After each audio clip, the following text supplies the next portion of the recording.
প্রিয় নবীজি বলেন যে আমি ওই ব্যক্তিকে জান্নাতের আঙ্গিনায় একটা ঘরের সুসংবাদ দেই যে তর্ক করার সময় নিজের সঠিক, সে হকের উপর আছে এটা জেনেও সে তর্ক করে না। তর্ককে, আর্গুমেন্টকে, ডিবেটকে স্যাক্রিফাইস করে যে না আমি ঝগড়ায় যাব না, যদিও সেই সঠিক।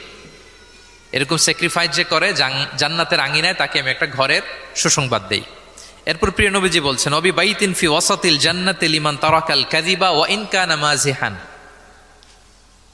আর আমি ওই ব্যক্তিকে জান্নাতের মাঝামাঝি স্তরে একটা ঘরের সুসংবাদ দিচ্ছি যে ব্যক্তি কৌতুক করেও মিথ্যা বলে না।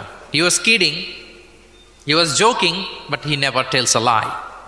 মজা করতেছে, জোক করতেছে, কিন্তু জোকের মধ্যেও সে কি করে না, মিথ্যা বলে না।